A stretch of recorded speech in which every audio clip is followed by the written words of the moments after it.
the most elaborate ripoffs they don't want you to know. Today, we're taking a deep dive into the world of colossal ripoffs. From deceptive marketing to downright theft, we're exposing the giants who've been pulling the wool over our eyes for far too long. So grab your popcorn, this is the video they don't want you to see.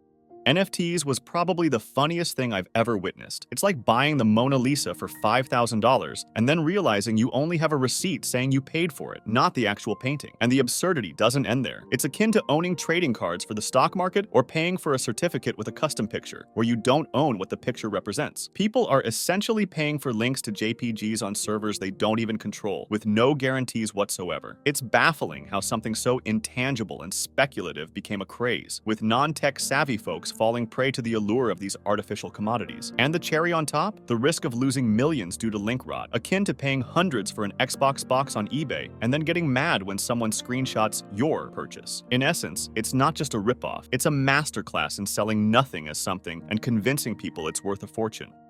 Kitchen sinks, especially those marketed as luxury items, can indeed be considered a giant ripoff. Despite being essentially just a metal bowl with a hole, some companies price them at exorbitant rates, often 10 times more than what they actually cost to manufacture. Sure, there's the argument that thicker stainless steel makes them more durable, but really, how often do sinks break? It's more about exploiting people's willingness to pay for perceived quality. And it's not just sinks, the same goes for faucets and other plumbing fixtures. In many cases, sourcing these items from smaller, independent suppliers can save you a significant amount of money without compromising on quality. So, before splurging on a fancy sink, consider whether it's truly worth the inflated price tag. Another popular consumer product that's often considered a giant ripoff is those elaborate knife sets with an assortment of 10 different knives in a fancy holder. While it might seem like you're getting a lot for your money, many users argue that it's unnecessary. Instead, the advice from seasoned home cooks and chefs alike is to invest in just a few high-quality knives and take good care of them. Magic erasers. If you go on Amazon and search for melamine sponges, you'll find them super cheap and essentially the exact same thing. They might seem like a bargain, especially when bought in bulk for about 10 cents per sponge, but they come with some serious downsides. First off, they're not as effective as they seem. While they might remove stains, they do so by essentially sanding off not just the dirt, but also the paint or surface they're applied to. In fact, they're roughly equivalent to using 1800 to 2000 grit sandpaper, which isn't exactly gentle on surfaces. Furthermore, the cheaper versions tend to fall apart easily, making them practically single-use items. Sure, you might get 100 for a few bucks, but good luck getting even one use out of most of them. They're so flimsy that they rip to pieces with minimal use, making them more of a hassle than they're worth. In contrast, the brand name ones might be pricier, but they last much longer and actually get the job done without disintegrating in your hand. So while the allure of a bulk bargain might seem tempting, it's often not worth it when the product itself is of such poor quality. It's better to invest in something that lasts and works effectively, rather than continually throwing money away on cheap imitations that barely do the job. Many luxury skincare products have markups based on brand reputation rather than effectiveness, with similar ingredients as much cheaper products. While some swear by brands like Drunk Elephant or La Mer, others find them overpriced and ineffective compared to more affordable alternatives like The Ordinary or Equate dupes found at Walmart. It seems the effectiveness of skincare products can vary greatly from person to person, regardless of price. Timeshares are often touted as dream vacation investments, but behind the glossy brochures lies a murky reality. High maintenance fees, usage costs, and hidden charges can quickly turn that dream into a financial nightmare. Some inheritors find themselves burdened with hefty annual fees, ultimately opting to abandon their timeshares rather than continue bleeding money. Stories abound of families sinking tens of thousands of dollars into these crime shares, only to realize they could have booked hotels independently for less. Even exit companies claiming to rescue owners from their contracts can themselves be dubious ventures. Designer eyeglasses, particularly those from Luxottica, are often considered a giant ripoff in the consumer market. Luxottica maintains a near monopoly, controlling both the majority of the market share and the retail outlets where these glasses are sold. They own numerous well-known chains like Sunglass Hut, LensCrafters, and others, giving them significant control over pricing. This monopoly allows them to command premium prices for what are often cheaply manufactured plastic glasses. However, there are alternatives. Some smaller clinics and chains offer options from different companies like Zeiss and Centennial Optical. Additionally, brands like Warby Parker provide glasses glasses at a much more affordable price point, leveraging their popularity among hipster communities. Online retailers like Zenni Optical have also gained popularity for their affordability and wide selection, offering options for prescription glasses at significantly lower prices compared to traditional retailers. So while Luxottica may dominate the market, there are still alternatives available for consumers who want to avoid the high prices associated with their products. Diamonds. They're not super rare. It's all a marketing ploy to get your money, and lab-grown diamonds are just as good, if not better quality. Plus, there are plenty of other stones that are just as pretty in a variety of colors and can be cheaper than diamonds. Diamonds are classic, but there are so many other options. Absolutely this. False scarcity, a truly horrible history, and engagement rings are literally just the result of an American marketing campaign. Sorry, but if you really want a diamond engagement ring and can't accept a lab-grown one, we probably have very different worldviews. Lab-grown diamonds are legitimate, real diamonds, a quarter of the price and 100x more ethical. Hell, you can walk into the middle of a park in Arkansas for $13 and find one. In the 110 years that park has been open, they've found 10 jewelry-grade diamonds, and no one can tell the difference except a jeweler. Ticketmaster's exorbitant fees and opaque pricing have long been a sore spot for consumers. It's mind-boggling how an electronic ticket somehow warrants a hefty 15% service fee. Even opting for a physical ticket can be cheaper, highlighting the absurdity of their pricing structure. And let's not forget the irony of being charged to print your own ticket. Recent legal actions, including investigations by the Justice Department and allegations of anti-competitive behavior, underscore the growing discontent. The monopoly Ticketmaster once held allowed them to provide subpar service with impunity, but times are changing. Behind the scenes, Ticketmaster often takes the brunt of criticism, while the lion's share of fees actually goes to promoters, artists, and venues. They're the fall guy, shielding others from the ire of frustrated fans. Ultimately, it's the consumers who suffer, facing inflated prices, platinum-tier gouging, and resellers capitalizing on the chaos. The hope lies in regulatory scrutiny, and perhaps a shift towards fairer ticketing practices, ensuring that attending an event doesn't feel like a financial punishment. Herbalife. A lot of the comments point out the deceptive practices of Herbalife sellers, like pressuring you to recruit friends and family, or making you sign up for memberships just to buy their shakes. There's even a story about athletes getting in trouble because the shakes were spiked with ephedrine, and it's not just Herbalife. Any MLM, including those pushing Herbalife-like products, gets labeled as a ripoff. Some folks even go as far as reporting these shops to Herbalife itself for misusing the brand name. Seems like these shops are popping up everywhere, especially in small towns where they're treated like legitimate eateries, creating a bizarre sense of community rivalry. When it comes to consumer products that often fall short of expectations, one other popular contender is the telescope. While you might spot them enticingly displayed on store shelves, they're frequently not worth the investment. Those telescopes are typically subpar, with better options available online. It's advised not to succumb to the allure of the scopes seen at big box stores like Costco. In fact, you might find people practically giving them away on platforms like Facebook Marketplace, illustrating their lack of value. The real issue lies in the misleading advertising of these shelf telescopes, boasting astronomical magnification without the necessary aperture to support it. For those considering a purchase, the rule of thumb is around 60x magnification per inch of aperture. Reflector telescopes often offer better value, allowing for larger apertures at lower costs, ideal for seeing fainter objects and achieving higher magnifications. However, the value these lower quality scopes hold for beginners. Just as aspiring guitarists start with budget-friendly instruments before upgrading to higher quality ones, these entry-level telescopes can serve as a gateway to the hobby, albeit with tempered expectations. In the end, while even a basic telescope can provide moments of wonder, the consensus leans towards investing in quality from the start. Recommendations range from the AWB One Sky reflector as a decent starting point around $350 to the endorsement of Dobsonian telescopes. As for alternative uses like birdwatching, while telescopes can serve a purpose, their primary design and functionality are geared towards celestial observation. Graphing calculators. Why the heck are they still $130, $150? Seems like they should be a $40 or less thing nowadays. Captive market equals sign profit. Are phones not good enough for there to be an equivalent in an app for like $5? It's not a monopoly. It's just great marketing by TI. Casio makes great calculators, and HP has some good ones as well. There's even a new guy in the game called Numworks who is trying to corner the affordable yet still good market, but even that one is $100. They last forever, so just buy a used one for a lot less. They become worthless to the user when they no longer need them for school. Printer ink cartridges are often cited as a prime example of a giant ripoff in the consumer market. Companies exploit consumers with insane markups and deceptive tactics to push more purchases. The irony lies in the fact that the actual production cost of ink is minuscule compared to the retail price. It's no wonder people seek alternatives like laser printers or third-party toners to circumvent this costly cycle. Some even resort to unconventional methods like printing in bulk at office printers printers or hacking printers for custom ink solutions, like the ingenious infinity tanks in Korea that drastically cut costs. The frustration is palpable, with some resorting to buying entirely new printers because it's cheaper than purchasing replacement ink cartridges. The Epson EcoTank offers a glimpse of hope, providing a solution with ink that never dries out and comes at a fraction of the usual price. It's hard to overlook anything bearing the label wedding. Take wedding dresses, for instance. They often come with exorbitant price tags simply because they're labeled for weddings, even though they may not differ significantly from other formal dresses. The same goes for wedding cakes and decorations, which seem to inflate in price once they're associated with a wedding. Similarly, the same marketing tactics apply to products geared towards babies and kids. While some items are essential, many are hyped up to make parents feel like they need the absolute best for their child, driving up prices unnecessarily. Cable television. Back in the day, it was all the rage because it promised an ad-free experience, but that didn't last long. Now, cable TV bombards you with commercials, making you wonder why you're paying so much for so little. And it's not just cable. Streaming services are following suit, promising ad-free content, but sneaking ads into your shows anyway. Even Amazon Prime, once a beacon of ad-free streaming, has succumbed to the ad onslaught. It's a frustrating cycle of paying for a service only to be bombarded with ads, leaving consumers feeling cheated. Bottled water. Despite being produced for just a few cents, it's sold for a significant markup, bolstered by the ownership of water rights that many argue shouldn't belong in the hands of private companies. It's not just about the cost, it's about the environmental impact, health concerns, and the principle of commodifying a resource that should be freely accessible. While there are areas with unsafe water supplies where bottled water serves a crucial purpose, the widespread availability of alternatives like bottle refilling stations or safe public taps highlights the unnecessary reliance on this overpriced convenience. So, did you find anything I said unfair? If it's the case, I invite you to add a comment so everyone can see your opinion. Also, for more tips, make sure to subscribe.